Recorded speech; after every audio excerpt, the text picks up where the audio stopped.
Hi, I'm back again. I hope you like the outfit. I certainly do. This is my favorite onesie, and it is Jack Skellington, if you're wondering. I don't know why you would be, but if you are, hi, it's Sparrow. We're Asteria, back again. Everyone calls me Sparrow, so I don't, I've just accepted it. I don't know. Last week I went out with a friend. No, I didn't film that, but we went to a couple of places, including the DVD Exchange and Hobby Lobby, where I picked up some physical media. I'd like to say, I sneezed. Is it you? Oh yeah, we're in a different filming location. I have the house to myself all weekend, and so I thought I'd try filming downstairs in front of the big window instead of my room. But I think my bedroom wall probably makes a better background. I was hoping to show off the piano with all of my fun little thingies, but I don't think it works. I think it works, plus we've got this mattress over here that needs to go to the dump, so like, I don't think we'll be filming down here again, chat, sorry. But anyway, I've been collecting physical media. I've been growing my own archive, if you will, which I think is really important right now with all of the censorship bills and things that are being passed around. Especially COSA, if you haven't called or contacted your representatives, you should do that again because it's already been introduced. Again. They keep doing it, they keep introducing it, and they keep not getting anywhere with it. So, the channel isn't here to talk about that though. Maybe one day, but no. We're here for whimsy and fun.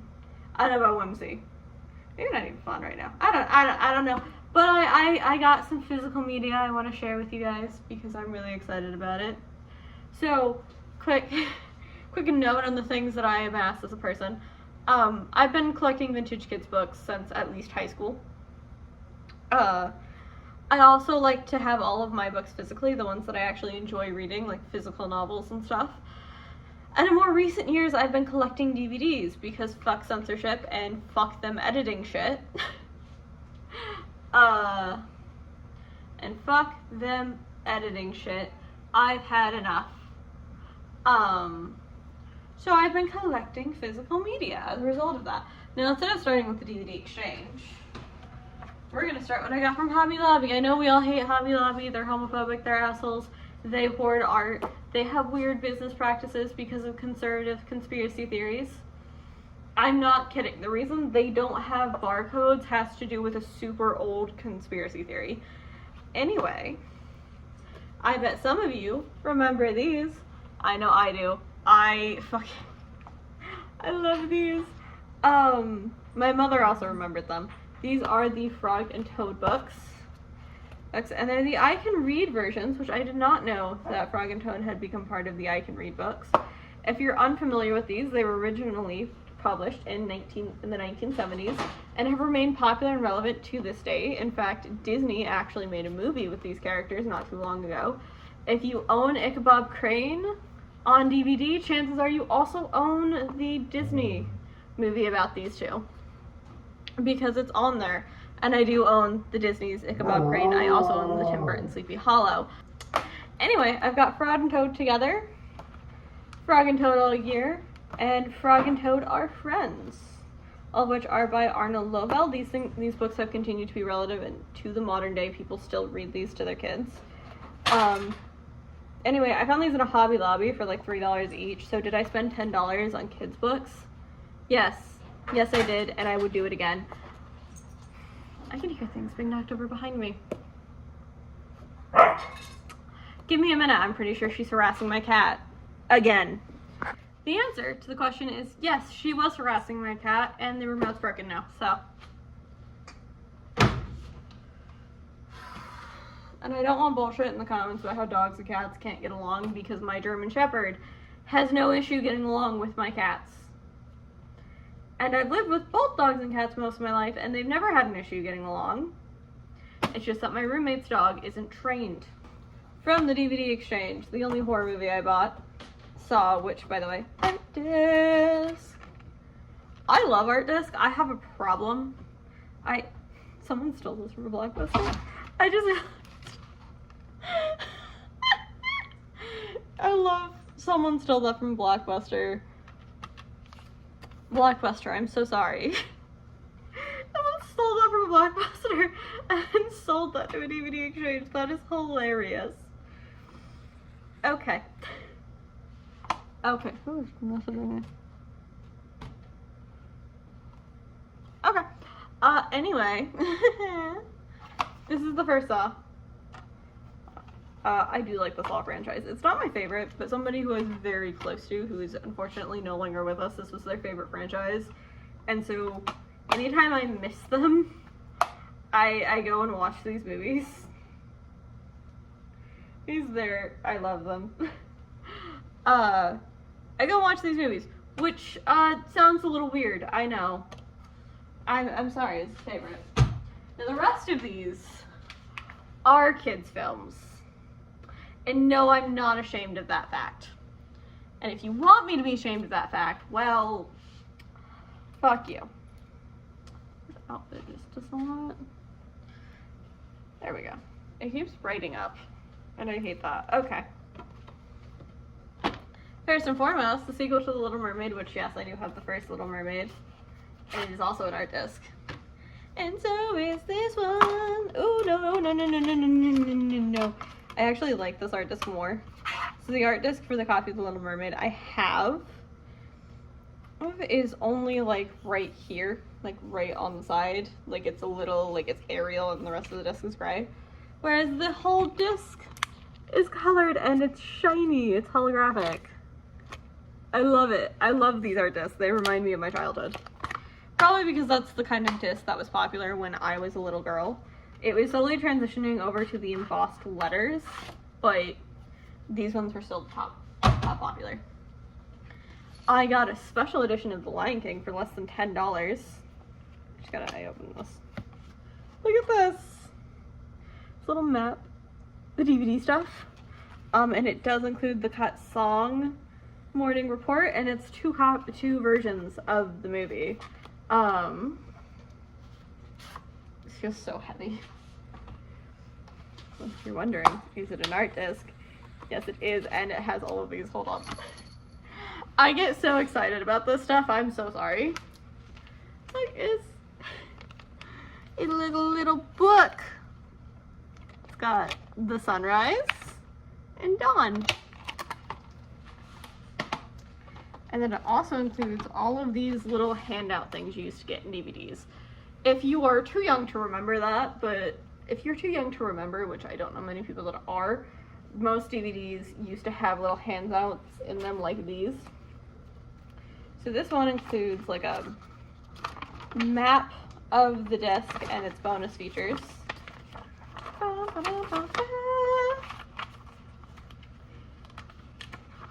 And then, yeah. And then all of the different features and who's in them. The games that the DVD has, because DVDs used to have games on them. Yes, that was a thing. And other things. It's so cool. Other little information. And then these is a little book of coupons for Lion King merch, mostly. There are some other things, but it's mostly Lion King merch. Obviously, none of these would be valid now. It's way too late. But it's still really cool to have this and be able to see it and look at it and just, like, know when these were released, because, like, mail order form. You know that is pre-2010s, like, the birth of internet fame.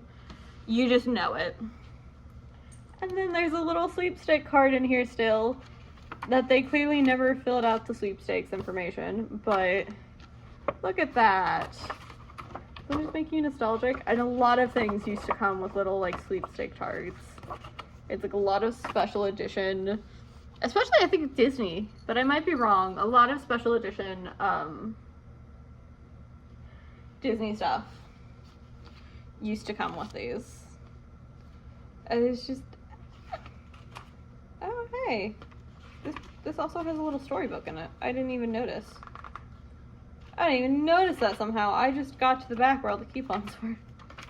I think it's because it was this orientation when I opened it. But if you go to the back, there's this mini storybook in here. No wonder they saved it. No wonder. Smart thinking, Disney. Smart thinking. I'll give you that. Disney used to be such high quality. What happened? What happened to Disney's high quality? Was it all the money? I think it was all the money. And yes, I know Walt Disney was a Nazi. I'm aware. I think we're all aware. Now this one, some of you. Oh no! It fell! It ran away from me. Now this one, I think some of you probably forgot existed, but it's Oliver and Company. I don't remember when this movie came out. I was not alive for when this movie came out, just to be clear. I just know that I've looked it up before. Sometimes it says it on the back of these. Little fun fact. So some DVDs will have in this little back tiny text region, they will have something that says copyrighted or authorized or something like that, and it will include a year. Now this one includes the DVD release year, which was 2009. So this DVD was produced in 2009. But sometimes they'll include another thing that will tell you when it came out. This one does not, unfortunately. This one is not an art disc, but it does include this. Who remembers this era of Disney DVD? I remember these, the movie rewards. I remember them being advertised during High School Musical for some reason. Ta-da! I love these. I'm so nostalgic for this shit. I'm not sorry. Was I really about to say I was sorry?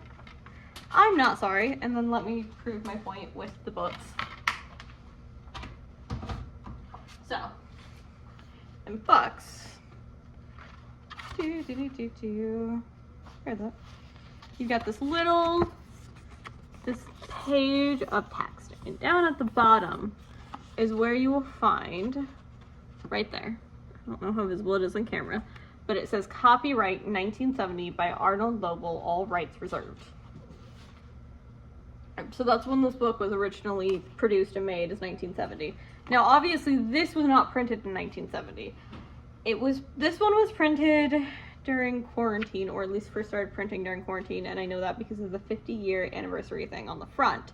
If you do the math, 50 years from 1970 is apparently 2020. Yep, that math's tracking in my head, sorry. Leave me alone. I'm not the smartest. Yeah. And this is part of the I Can Read books too, which is also why we know it's not one of the original prints, unfortunately.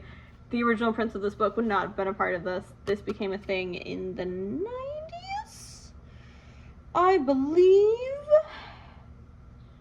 It's just not telling me. But yeah, if anyone remembers these books, I had quite a few of these books as a kid. But there's my first for, you know, basically those are baby books. First, which is like the simple sentence structure, that's like the biscuit books, if any of you are familiar. I am, from my time working in the library. And then this one is level 2, which should be grade 2. But that's more like complex story structure.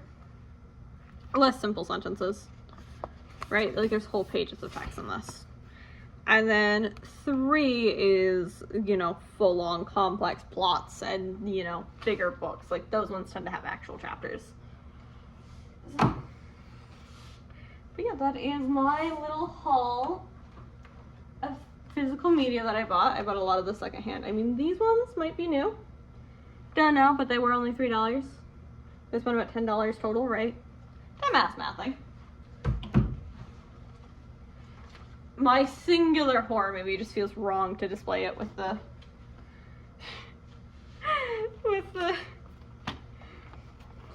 animated stuff. And then I love these animated movies. It makes me so happy. Like, I adore these. Yes. Let me know if you'd like to see my full media collection, because it is quite large at this point. I think for someone who's only like 23, a good chunk of it I either have from my childhood or I have collected from DVD exchanges rather than buying new. It's very rare that I buy movies new.